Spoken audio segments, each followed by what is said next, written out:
सद्विचार अपनाए बिना कल्याण नहीं।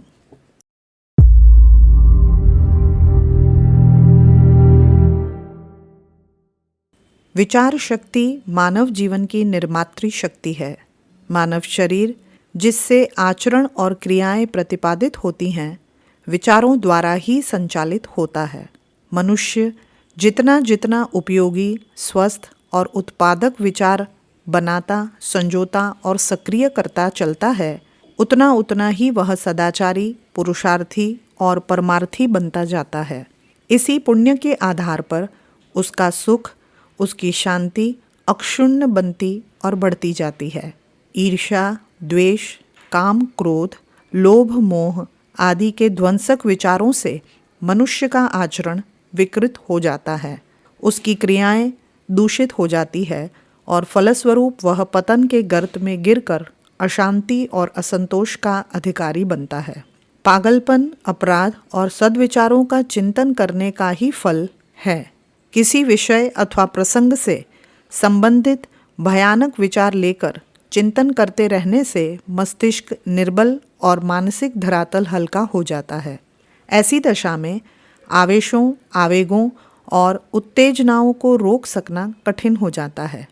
यह विचार सबलतापूर्वक मनुष्य को संचालित कर अपराध अथवा पाप घटित कर डालने पर विवश कर देते हैं, और यदि वह पाप अथवा अपराध करने का साहस, परिस्थिति अथवा अवकाश नहीं पाता, अर्थात उसका आवेश क्रिया द्वारा निकल पड़ने का आघात करता है, जिससे उसमें विकार पैदा हो जाते हैं और मनुष्य सनकी, पागल अथवा उन्मादी बन जाता है।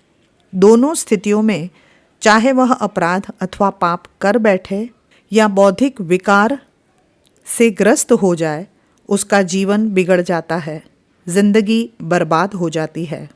विचारों में बड़ी प्रचंड शक्ति है, अस्तु जिन विचारों के चिंतन में प्रवृत्ति होती है, उनकी अच्छाई बुराई को अच्छी तरह परख लेने की आवश्यकता है। वे सारे विचार असद विचार ही हैं जिनके पीछे किसी को हानि पहुंचाने का भाव छिपा है।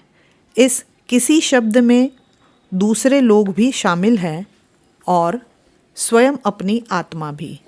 समाज में प्रतिष्ठापूर्ण स्थान पाने का विचार आना बड़ा सुंदर विचार है। सम्मान आत्मा की आवश्यकता है। सबको ही सम्मानित होकर अपनी आत्मा की इस आवश्यकता की पूर्ति करने का विचार करना ही चाहिए। किंतु यह विचार तभी तक सुंदर और सद्विचार है जब तक इसके अंतर्गत स्पर्धा, ईर्ष्या, द्वेष, लोभ अथवा अहंकार का हानिकारक भाव शामिल नहीं है। इस प्रकार का कोई भाव शामिल हो जाने पर इस विचार की सदाशयता समाप्त हो जाएगी और इसका स्थान दूषित विचारों के बीच जा पहुँचेगा। प्रतिष्ठा का एक हेतु धन है। धन के लिए शोषण, दोहन अथवा अनीतिपूर्ण उपाय अपनाकर किसी को हानि पहुँचाना अथवा अपनी आत्मा को कलुषित करना असद उपाय है, जिसके कारण प्रतिष्ठा का सद्विचार हो जाता है। पद अथवा स्थान भी प्रतिष्ठा का हेतु है। अपने आप के प्रयत्न और योग्यता के आधार पर पद पाना उचित है, किंतु जब इस उद्योग को परहित घात, वंचकता, धूर्तता, कपट, छद्म अथवा मलिन क्रियाओं से संयोजित कर दिया जाएगा तो प्रतिष्ठा पाने के विचार की सदाशयता सुरक्षित न रह सकेगी। कोई सद्विचार तभी तक सद्विचार है जब तक उसका आधार सदाशयता है, अन्यथा वह असद्विचारों के साथ ही गिना जाएगा। चूंकि वे मनुष्य के जीवन और हर प्रकार और हर कोटि के असद्विचार विष की तरह ही त्याज्य है, उन्हें त्याग देने में ही कुशल, क्षेम, कल्याण तथा मंगल है। असदाशयता पूर्वक सम्मान ही अपनी आवश्यकता की पूर्ति आत्मा को किसी प्रकार भी स्वीकार नहीं है। वे सारे विचार जिनके पीछे दूसरों को अपनी आत्मा का हित सन्निहित हो, सद्विचार ही होते हैं। सेवा एक सद्विचार है। जीव मात्र की निस्वार्थ सेवा करने से किसी को कोई प्रत्यक्ष लाभ तो होता दिखता नहीं, दिखता है उस व्रत की पूर्ति में किया जाने वाला त्याग और बलिदान। जब मनुष्य अपने स्वार्थ का त्याग कर दूसरे की सेवा करता है, तभी उसका कुछ हित साधन कर सकता है। स्वार्थी और सांसारिक लोग सोच सकते हैं कि अमुक व्यक्ति में कितनी कम समझ है, जो अपनी हित हानि करके अकारण ही दूसरों का हित साधन करता रहता है। निश्चय ही मोटी आँखों और छोटी बुद्धि से देखने पर किसी का सेवा व्रत उसकी मूर्खता ही लगेगी, किंतु यदि उस व्रति से पता लगाया जाए तो विदित होगा कि दूसरों की सेवा करने में वह जितना त्याग करता है, वह उस सुख, उस शांति की तुलना में एक तृण से भी अधिक नगण्य है जो उसकी आत्मा अनुभव करती है। एक छोटे से त्याग का सुख आत्मा के एक बंधन को तोड़ देता है। देखने में हानिकर लगने पर भी अपना हर विचार सद्विचार ही है, जिसके पीछे परहित अथवा आत्महित का भाव अंतर्निहित हो। मनुष्य का अंतिम लक्ष्य लोक नहीं परलोक ही है। इसकी प्राप्ति एकमात्र सद्विचारों की साधना द्वारा ही हो सकती है। अस्तु, आत्मकल्याण और आत्मशांति के चरम लक्ष्य की सिद्धि के लिए सद्विचारों की साधना करते ही रहना चाहिए। असद विचारों के जाल में फंस जाना कोई आश्चर्यजनक बात नहीं है। अज्ञान, अबोध अथवा असावधानी से ऐसा हो सकता है। यदि यह पता चले कि हम किसी प्रकार असद विचारों के पाश में फंस गए हैं, तो इसमें चिंतित अथवा घबराने की कोई बात नहीं है। यह बात सही है कि असद विचारों में फंस जाना बड़ी घातक घटना है, किंतु ऐसी बात नहीं कि इसका कोई उपाय या उपचार न हो सके। संसार में ऐसा कोई भी भवरोग नहीं है जिसका निदान अथवा उपाय न हो। असद विचारों से मुक्त होने के भी अनेक उपाय हैं। पहला उपाय तो यही है कि उन कारणों का तुरंत निवारण कर देना चाहिए जो कि असद विचारों में फंसाते रहे हैं। यह कारण हो सकते हैं कुसंग, अनुचित साहित्य का अध्ययन, अवांछनीय वातावरण। खराब मित्रों और संगी साथियों के संपर्क में रहने से मनुष्य के विचार दूषित हो जाते हैं। अस्तु, ऐसे अवांछनीय संग का तुरंत त्याग कर देना चाहिए। इस त्याग में संपर्कजन्य संस्कार अथवा मोह का भाव आड़े आ सकता है। कुसंग त्याग में दुख अथवा कठिनाई अनुभव हो सकती है, लेकिन नहीं, आत्मकल्याण की रक्षा के लिए उस भ्रामक कष्ट को सहना ही होगा और मोह का वह अशिव बंधन तोड़कर फेंक ही देना होगा। कुसंग त्याग के इस कर्तव्य में किन्हीं साधु पुरुषों के सत्संग की सहायता ली जा सकती है। बुरे और अविचारी मित्रों के स्थान पर अच्छे, भले और सदाचारी मित्र, सखा और सहचर खोजे और अपने साथ लिए जा सकते हैं। अन्यथा अपनी आत्मा सबसे सच्ची और अच्छी मित्र है, एकमात्र उसी के संपर्क में चले जाना चाहिए। असद विचारों के जन्म और विस्तार का एक बड़ा कारण असद साहित्य का पठन पाठन भी है। जासूसी, अपराध और अश्लील श्रृंगार से भरे सस्ते साहित्य को पढ़ने से भी विचार दूषित हो जाते हैं। गंदी पुस्तकें पढ़ने से जो छाप मस्तिष्क पर पड़ती है, वह ऐसी रेखाएं बना देती हैं कि जिनके द्वारा असद विचारों का आवागमन होने लगता है। विचार विचारों को भी उत्तेजित करते हैं।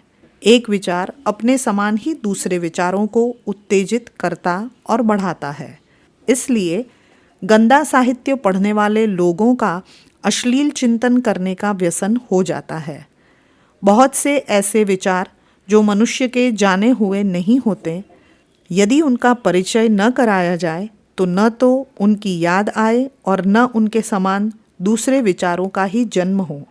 गंदे साहित्य में दूसरों द्वारा लिखे अवांछनीय विचारों से अनायास ही परिचय हो जाता है और मस्तिष्क में गंदे विचारों की वृद्धि हो जाती है।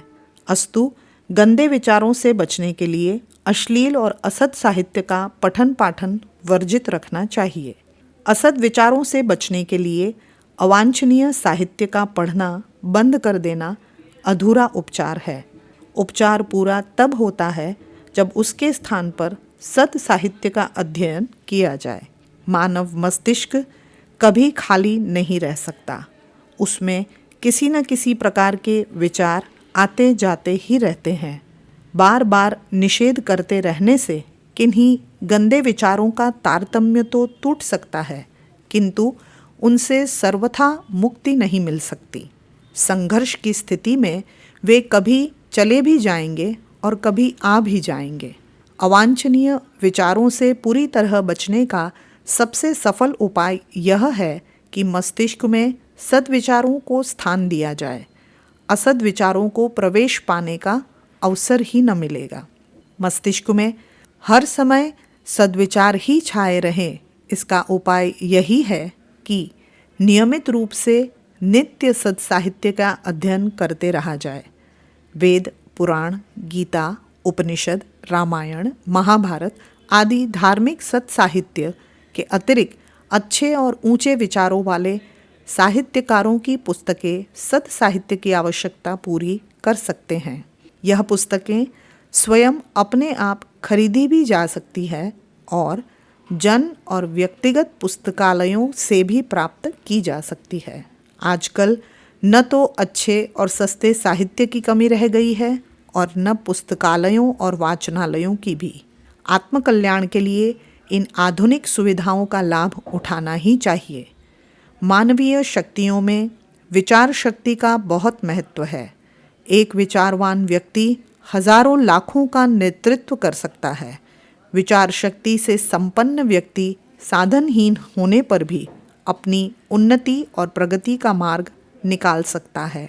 विचार शक्ति से ही महापुरुष अपने समाज और राष्ट्र का निर्माण किया करते हैं। विचार शक्ति के आधार पर ही आध्यात्मिक व्यक्ति कठिन से कठिन भवबंधनों को भेद कर आत्मा का साक्षात्कार कर लिया करते हैं। विचार शक्ति से ही विचारों के बीच चिंतक लोग परमात्म सत्ता की प्रतीति प्राप्त किया करते हैं। विचार मनुष्य जीवन के बनाने अथवा बिगाड़ने में बहुत बड़ा योगदान किया करते हैं। मानव जीवन और उसकी क्रियाओं पर विचारों का आधिपत्य रहने से उन्हीं के अनुसार जीवन का निर्माण होता है। असद विचार रखकर यदि कोई चाहे कि वह अपने जीवन को आत्मोन्नति की ओर ले जाएगा तो वह अपने इस मंतव्य में कदापि सफल नहीं हो सकता। मानव जीवन का संचालन विचारों द्वारा ही होता है। निदान असद विचार उसे पतन की ओर ही ले जाएंगे। यह एक ध्रुव सत्य है। किसी प्रकार भी इसमें अपवाद का समावेश नहीं किया जा सकता। अपने विचारों पर विचार करिए और खोज खोज कर ओछे व निकृष्ट विचार निकालकर उपरोक्त उपायों द्वारा सद्विचारों को जन्म दीजिए, बढ़ाइए और उन्हीं के अनुसार कार्य कीजिए। आप लोक में सफलता के फल चूनते हुए सुख और शांति के साथ आत्मकल्याण के ध्येय तक पहुंच जाएंगे। पुस्तक विचारों की अपार और अद्भुत शक्ति। लेखक पंडित श्री राम शर्मा आचार्य।